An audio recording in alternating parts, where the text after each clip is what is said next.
Jadi harus juga dengan kesadaran bahwa di satu sisi suami mengorbankan hal yang begitu prinsip untuk bisa bersama, maka di satu sisi juga saya juga harus punya kesadaran bahwa beberapa hal yang harusnya menjadi tanggung jawab suami haruslah jadi tanggung jawab bersama juga.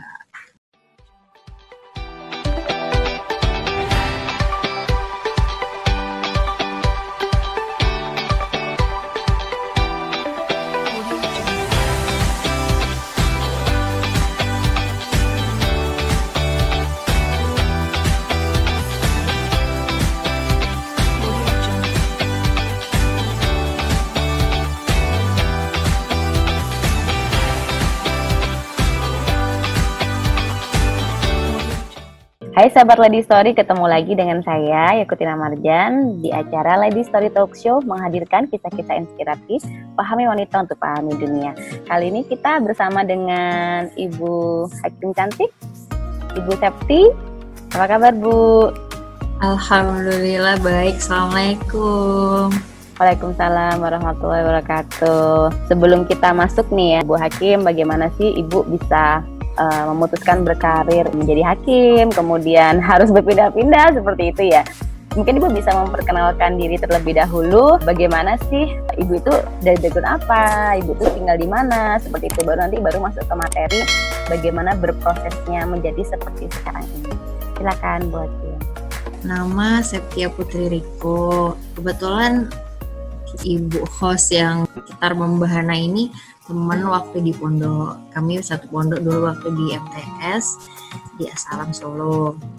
Alhamdulillah saya bertugas di Pengadilan Tata Usaha Negara Batam, Pengadilan Tata Usaha Negara Tanjung Pinang, lokasinya ada di Batam, di kota Batam, Kepulauan Riau. Sebelumnya saya bertugas di PTUN Mataram. Jadi ini baru mau 3 minggu bertugas, tidak menjadi tempat terakhir, keliling Indonesia lagi, bermutasi lagi, begitu terus selama bertugas menjadi hakim. Bisa panggilnya Bu Septi aja. Oke, Bu Septi, di masa kecil pernah nggak sih bermimpi memang ingin menjadi seorang hakim? Atau bagaimana? Atau dulu cita-citanya apa nih? Jangan jadi dokter, atau jadi hakim? Cita-cita dari kecil itu pengennya jadi ini, answer woman. Jadi aku pengen jadi pembaca berita. Kalau ngelihat orang bacain berita gitu tuh udah langsung aku mau ngeles kayak gitu. Aku pengen belajar bahasa. Pokoknya kayak doyan ngomong kayak gini, seneng ngomong kayak gini gitu kan. Terus waktu kuliah, jadi ini sempat salah jurusan juga. Waktu pertama kali lulus SMA dan kuliah itu karena ada PMDK dari sekolah kan, itu dapat universitasnya tuh di IPB di Bogor. Nah itu aku dapat jurusan perikanan dan kelautan, ilmu kelautan. Bukan nggak cocok sama jurusannya, tapi ternyata fisiknya nggak kuat. Jadi di ilmu kelautan dan perikanan itu bener-bener yang banyak banget terjun ke laut. Ada kayak kita mata kuliahnya tuh mempelajari apa-apa yang di dalam laut tuh kita ya bener-bener berdiving gitu. Dan ternyata fisik nggak kuat sampai pernah kena sakit kuning lah ya, liver dulu. Nah, tapi sempat kuliah di situ ya Bu ya, mohon maaf. Belum? 1 tahun. Oke. Saya baru tahu loh kisah ini.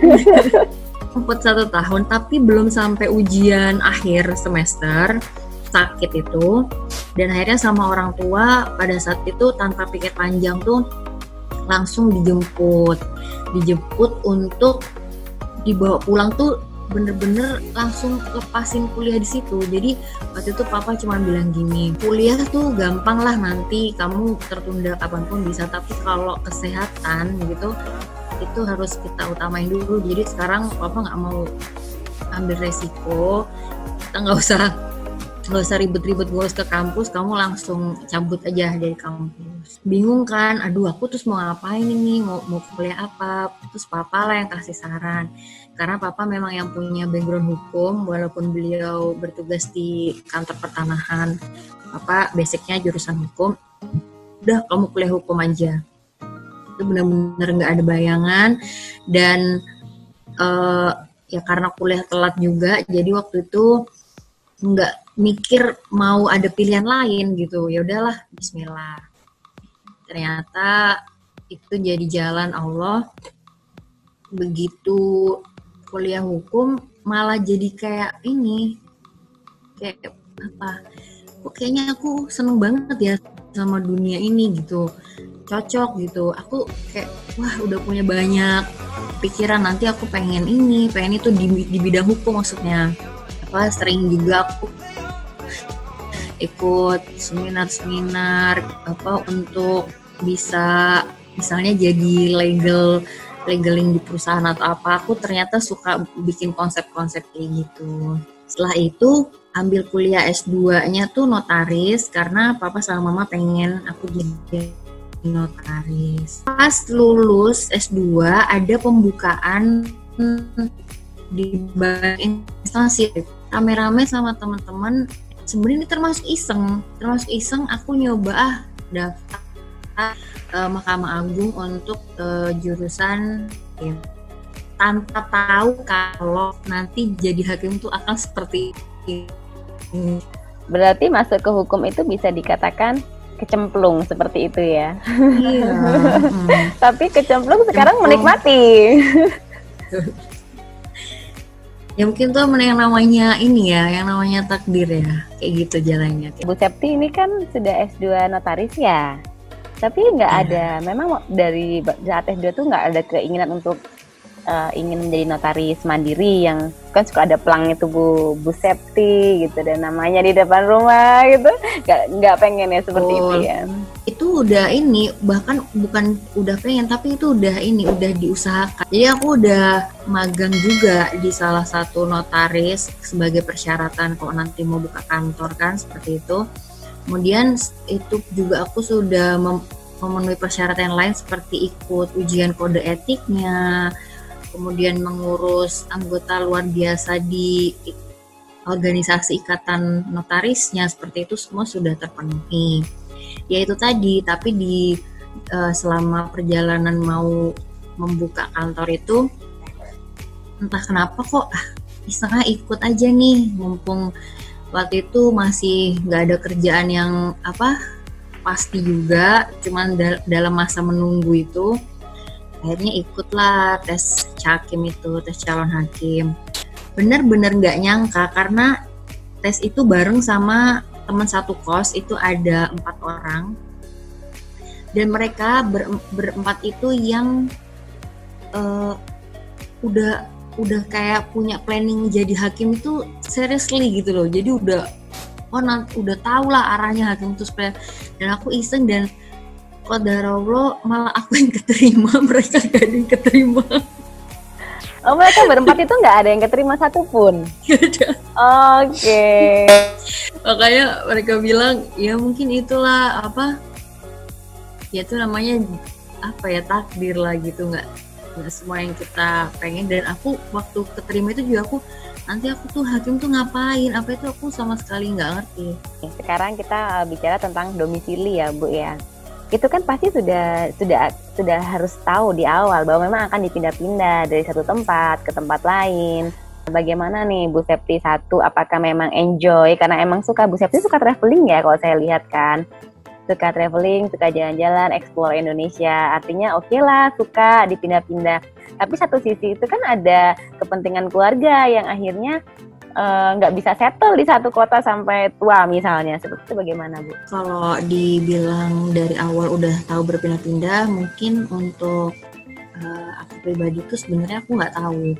Jadi begitu terima SK penempatan pertama, waktu itu penempatan pertama masih di Semarang, terus benar-benar masuk ke kantor, ketemulah sama senior hakim yang sudah ada di situ. Itu baru mereka cerita, nanti hakim itu ada aturan tentang mutasi, kita setiap minimal 3 tahun itu akan dipindah ke pengadilan di kota yang lain.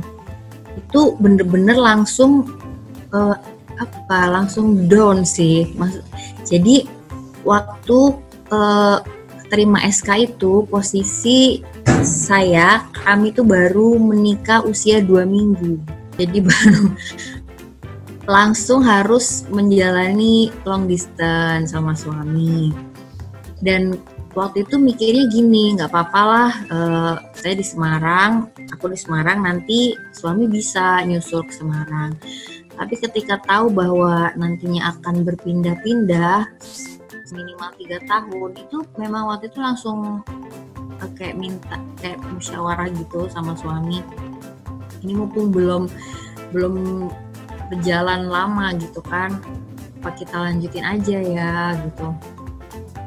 Waktu itu pertimbangan suami sih, ini kan kita masih muda dan masih belum tahu rasanya kerja itu kayak gimana gitu. Udahlah nggak apa-apa, ayo kita nikmati aja dulu. Ternyata berat. Jadi suami itu kerja di Merak di Jawa Barat dan aku posisinya di Semarang. Itu kami paling cepat bisa ketemu itu sebulan sekali. Belum lagi ketemu orang tua itu ya bisa lebih dari itu, dan itu ternyata berat. 2 tahun setelah itu aku dimutasi ke Jakarta. Disitulah waktu itu aku juga langsung bilang lagi sama dia, ini aku udah mulai dimutasi dan ternyata prosesnya ribet, banyak hal yang harus dikorbankan, nggak bisa settle. Kemudian kita misalnya punya program bersama suami untuk memiliki keturunan juga ternyata terhambat karena berjauhan itu. Tapi lagi-lagi waktu itu di tahun kedua pas pindah ke Jakarta, suami bilang, ini kan di Jakarta, aku bisa kok nyusul ke Jakarta. Akhirnya waktu itu suami pindah kerja ke Jakarta dan kita bisa serumah sekitar 1 tahun. Sampai akhirnya aku dipindah lagi ke Mataram dan pisah lagi sama dia hampir 3 tahun setelah itu. Wow, 3 tahun tuh cukup lama ya Bu Septi ya. Kalau misalnya lama. Tapi ya. Terus bagaimana ketika berjauhan seperti itu, memang ada atau memang kita oh ya sudahlah, ini sudah komitmen yang harus kita jalani sebagai ASN yang harus mengemban tugas negara, atau harus seperti apa, atau suami selalu ikut setiap berpindah karena lebih fleksibel mungkin, atau seperti apa Bu? Suami waktu pisah selama 3 tahun itu, karena aku posisinya di Mataram, itu masih lebih sering ketemu. Jadi Mataram Surabaya kan penerbangan cukup banyak dan biayanya cukup terjangkau. Jadi setiap 2 minggu aku atau dia bergantian untuk saling mengunjungi gitu. Aku pulang ke Surabaya atau dia yang datang ke Mataram. Selama hampir 3 tahun seperti itu, nah dalam masa 3 tahun itu juga lah kami menentukan prioritas. Ini kan udah tahun kelima pernikahan waktu itu ya, dan kami ingin memprioritaskan untuk punya keturunan. Nah pada fase itulah aku khususnya itu merasa bener-bener yang masa terberat gitu, jauh sama dia, jauh dengan keluarga lah ya, nggak cuma sama suami gitu, karena ternyata sampai pada prioritas kami berdua saat itu ternyata ya mau nggak mau harus bareng.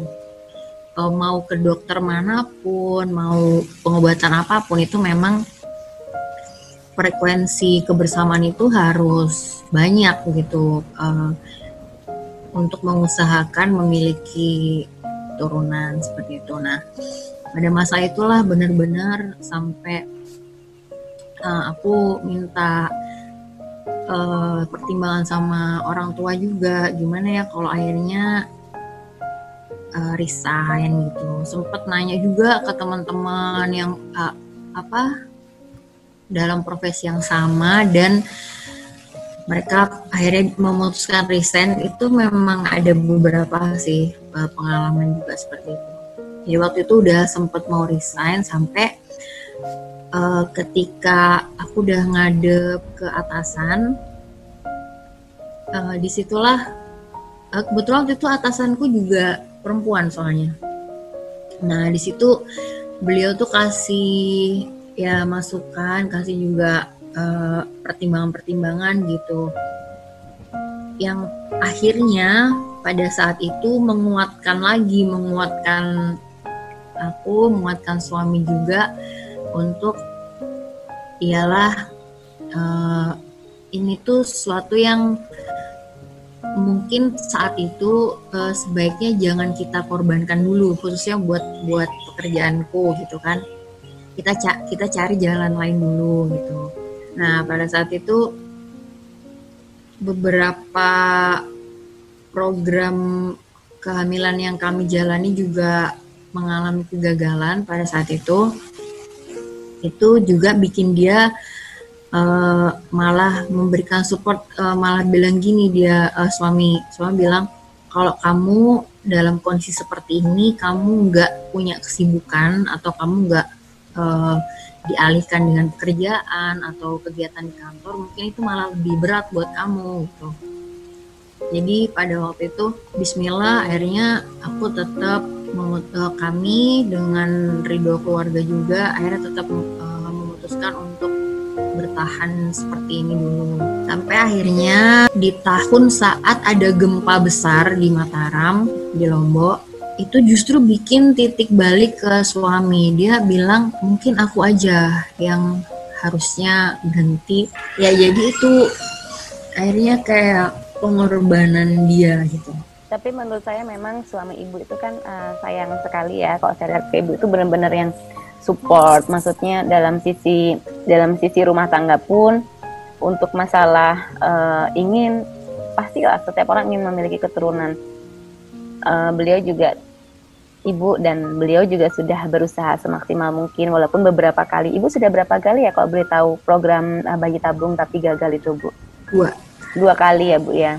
Nah, sudah 2 kali coba tapi masih gagal ya, memang belum dikasih sama Allah ya, Bu ya. Tapi beliau selalu ada di sisi ibu sampai harus memutuskan resign, menemani ibu di Lombok, seperti itu tuh luar biasa sangat. Buat saya itu sangat romantis.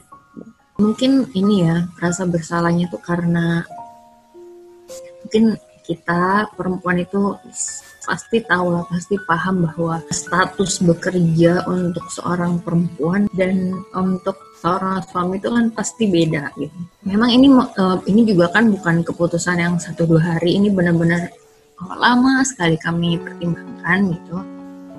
Namun ketika pada titik betul-betul dia merealisasikan apa yang sudah kita rencanakan itu, dia mengajukan saya, itu juga ternyata ada rasa bersalah gitu. Tapi pada saat itu kami berdua betul-betul memang menyadari bahwa itu memang keputusan yang terbaik pada saat itu, dan sampai sekarang yang masih kami jalani. Untuk pertimbangan keluarga, kemudian masukan-masukan juga mengenai siapa yang harusnya berhenti atau apa, itu juga sudah kami lalui gitu, lika-likunya gitu. Namun pada saat kebesaran hati suami untuk memutuskan menemani itu terrealisasi, alhamdulillah juga akhirnya keluarga tetap support, dan selama berjalannya sekarang insya Allah aku dan suami tetap dalam pemahaman bahwa ini bagian dari perjuangan, dan saat ini di momen sampai sekarang ini bagian dimana dia harus berkorban dalam hal kerjaan. Sempat bilang nih, Bu, suami ada rasa bersalah ketika harus memutuskan resign. Itu rasa bersalah kepada siapa, Bu? Kepada ibu kah atau kepada keluarga besar suami itu sendiri atau bagaimana, Bu? Rasa bersalah pada orang tuanya ya, khususnya. Maksudnya pada saat itu perdebatan juga adalah karena mungkin bukan cuma di lingkungan kita gitu ya, itu secara norma umum gitu, pandangan orang umum gitu, bahwa orang laki-laki yang sudah menikah kemudian tidak bekerja, ada stigma yang mungkin kurang mengenakan gitu ya, untuk nanti pandangan orang-orang ke dia seperti apa. Itu yang sering banget diperdebatkan pada saat itu dari orang tuanya. Nah itu dan rasa bersalahnya adalah ya mungkin karena tidak bekerja berarti nanti akan berkurang penghasilan, maka gimana nanti dia akan memenuhi kewajibannya kepada orang tuanya, kepada keluarganya, seperti itu.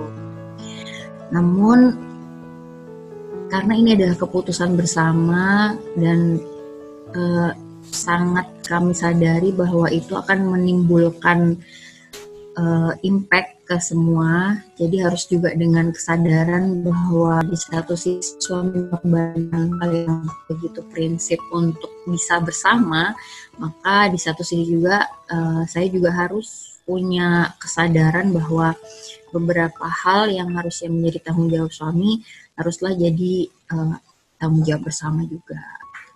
Saya terharu banget Ibu dengar kisah ini karena akhirnya apapun itu ditanggung bersama ya Bu ya, karena merupakan keputusan bersama. Seperti terlihat sangat jauh gitu mungkin misalnya dalam karir yang sangat bagus atau dalam